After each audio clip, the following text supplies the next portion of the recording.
নমস্কার। আমি স্বরূপ কুমার সরকার, মধুরকুল হাই স্কুল ইংরেজি শিক্ষক। তো অভিক দাস, আলিপুরদুয়ারের অভিক দাস, রিসেন্ট আমি ওর ইন্টারভিউ নিয়ে আসলাম আর কি ওর বাড়িতে গিয়ে। তো এখন বিভিন্ন সর্বভারতীয় পরীক্ষার রেজাল্ট যখন বের হচ্ছে আর কি, তো এখন নিজের খুব গর্ব অনুভব হচ্ছে যে অভিক দাসের ইন্টারভিউটা সত্যি আমি নিতে পেরেছি আর কি। আপনি এটা হচ্ছে আনন্দবাজার পত্রিকা আর কি, 10ই জুন আর কি, গোটা পেপার জুড়ে ওর ছবি আর কি, এই যে গোটা পেপার জুড়ে ছবি আর কি, পুরো এরকম ছবি। তাছাড়া হচ্ছে যে এইটা হচ্ছে জয়েন্টের যেদিন রেজাল্ট বেরোলো তার পেপার কাটি, আনন্দবাজার পেপারে আর কি। তো বলি এবার ও কী কী অ্যাচিভ করেছে 2024-এর বিস্ময় বালক আমার মনে হচ্ছে আর কি। 2024-এ ও কী কী অ্যাচিভ করেছে আমি একটু যদি বলি আপনার অবাক হয়ে যাবেন যে কী কী ও অ্যাচিভ করেছে আর কি।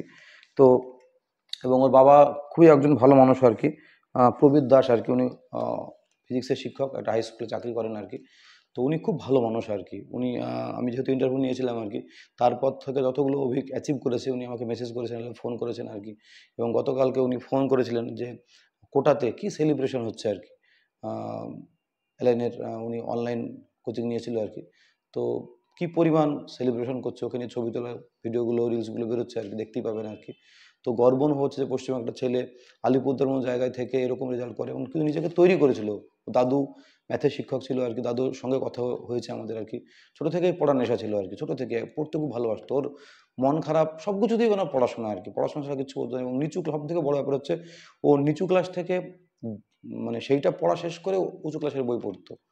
হয়তো 5-এ ক্লাস 9-এর বই পড়ে ফেলেছে, 7-এ যখন পড়ছে হয়তো 9, 10, 11, 12 বই ধরেছে আর কি, এরকম ও করতো। ওর বাবা বলছিল যে হয়তো উপপাদ্য বই একরকম করা আছে, ও নিজের উদ্যোগে নিজের চেষ্টায় 5-6 রকম উপপাদ্য ট্রাই করতো আর কি। তারপরে মার্কস যেরকম পেতো, ওর একটা কনসেপ্ট আস্তে আস্তে ক্লিয়ার হচ্ছিল এবং কনফিডেন্সটা বাড়ছিল আর কি। আমি একটা উদাহরণ দিই কী কী অ্যাচিভ করেছে। মাধ্যমিক পরীক্ষায় ও 4th হয়েছিল পশ্চিমবঙ্গের মধ্যে। আর এবছর এই 24-এ উচ্চ মাধ্যমিক পরীক্ষায় গোটা পশ্চিমবঙ্গে ও ফার্স্ট হয়েছে আর কি, অভিক দাস আলিপুরদুয়ারের। সবাই জানি আমরা এটা, খবরের সূত্রে, বিভিন্ন ইন্টারভিউর সূত্রে আর কি। তারপর যেটা হলো, সর্বভারতীয় পরীক্ষা অনেকগুলো হয় আর কি। যেমন আমি বলি, যেমন হচ্ছে JEE, joint entrance exam means, তাতে ও র্যাঙ্ক করেছিল আর কি। মেন্সের আমি র্যাঙ্কটা বলি আর কি, মেন্সের র্যাঙ্ক করেছিল 454 অল ইন্ডিয়া বেসিসে, ভাবতে হবে কিন্তু এটা। এবং এটা খুব এই সমস্ত সর্বভারতীয় পরীক্ষাগুলো কিন্তু খুব টাফ হয় আর কি। ও কিন্তু পশ্চিমবঙ্গে ফার্স্ট উচ্চ মাধ্যমিকে। তো সেখানে 99% মার্কস পেয়েও বর্তমানে যেটা চান্স পেয়ে, যেটা ও পড়ার ইচ্ছা আর কি, সেটা হচ্ছে অ্যাস্ট্রোফিজিক্স নিয়ে Indian institute of science, IISc বলছে বেঙ্গালুরু, বা ব্যাঙ্গালোর আগেকার নাম আর কি। সেখানে ও পড়বে অ্যাস্ট্রোফিজিক্স নিয়ে আর কি।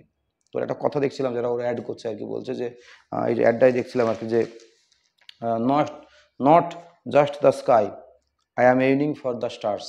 তো এই মহাকাশ নিয়ে গবেষণা করতে যে অভিজ্ঞ আর কি, খুব ভালো ছেলে, খুব পড়ুয়া ছেলে, আন্তরিক ব্যবহার, সব কিছু ভালো আর কি। এবার অ্যাচিভমেন্টে আসি, আমি চলে গেলাম অন্য প্রসঙ্গে আর কি। তো সেই মেনে 454 র্যাঙ্ক করে ও বর্তমানে পড়ছে। তারপরে ও শখের পরীক্ষা দিয়েছিল। কি দিয়েছিল? নিট। নিজেকে টেস্ট করার জন্য যে সর্বভারতীয় পরীক্ষায় আমি কোন জায়গায় দাঁড়িয়ে আছি। নিট হচ্ছে সকলে জানি আমরা সর্বভারতীয় ডাক্তারি পরীক্ষা আর কি, নিট। সেই পরীক্ষায় ও, যদিও এবছর সমস্যা, তবু অভিক দাসের মনে কোনো প্রশ্নচিহ্ন নয়। 720-র মধ্যে 705 পেয়েছে আর কি। এবং তার অল ইন্ডিয়া র্যাঙ্ক হচ্ছে 1341। এখনও কোনো ভালো মেডিকেল কলেজেও চান্স পেয়ে যেত আর কি, যদি ডাক্তার নিয়ে পড়তো। শখে পরীক্ষা দিয়েছিল নিট পরীক্ষাটা। 700 তোলায় খুব কঠিন ব্যাপার, কিন্তু সেখানে 705 পেয়েছে আর কি, 720-র মধ্যে। গেল নিট গেল। এবার জেইই অ্যাডভান্স, খুব কঠিন পরীক্ষা। এই পরীক্ষার আগে এন্ট্রান্স পরীক্ষা হতো আইআইটি, ইন্ডিয়ান ইনস্টিটিউট অফ, যে টেকনোলজিগুলো আছে আর কি, ওটা ভারতবর্ষে খুব কম সংখ্যক আছে আর কি আইআইটিতে। তার এন্ট্রান্স এক্সামের নাম এখন হচ্ছে জেইই অ্যাডভান্স। খুব টাফ পরীক্ষা হয় আর কি। তো সেই পরীক্ষায় অভিক দাস, রিসেন্ট রেজাল্ট বেরিয়েছে, অভিক দাস 360-এ 207 পেয়েছে, 69 অল ইন্ডিয়া র্যাঙ্ক, খুব ভালো র্যাঙ্ক। যারা জানে তারা জানে কতটা টাফ পরীক্ষাটা হয়। অল ইন্ডিয়া র্যাঙ্ক করেছে 69 জেইই অ্যাডভান্সে। আর তার পাশাপাশি ওয়েস্ট বেঙ্গল জয়েন্ট এন্ট্রান্স, সেই পরীক্ষাটাও ওর পেপারে দেখছিলাম আর কি। ও জাস্ট একটু শখের বসে নিজেকে টেস্ট করার জন্য মহড়া হিসেবে ওয়েস্ট বেঙ্গল জয়েন্ট এন্ট্রান্স দিয়েছিল আর কি। সেখানে ও র্যাঙ্ক করেছে 7th। তাহলে একটা ছেলে 2024-এ কতটা প্রিপেয়ার্ড ছিল আর কি, যে এইরকম পরপর র্যাঙ্ক। আমি একটু জাস্ট সাম আপ করে দিই। মাধ্যমিকের 4th, উচ্চ মাধ্যমিকে ওয়েস্ট বেঙ্গলে ফার্স্ট র্যাঙ্ক, জেইই মেনে 454 র্যাঙ্ক, 99% পেয়ে চান্স পেয়ে গেছে।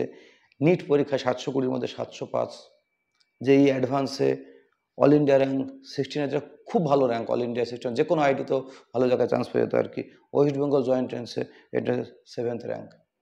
কতটা অ্যাচিভমেন্ট আপনি ভাবুন, যে একটা ছেলে কতটা নিজেকে তৈরি করেছিল যে এরকম সর্বভারতীয় এবং রাজ্য স্তরের পরীক্ষায়ও টপ র্যাঙ্ক করছে আর কি, রাজ্য স্তরের মধ্যে টপে বা টপ 10-এ চলে আসছে আর কি, আর অল ইন্ডিয়ার মধ্যে একটা ভালো জায়গায় চলে এসছে আর কি।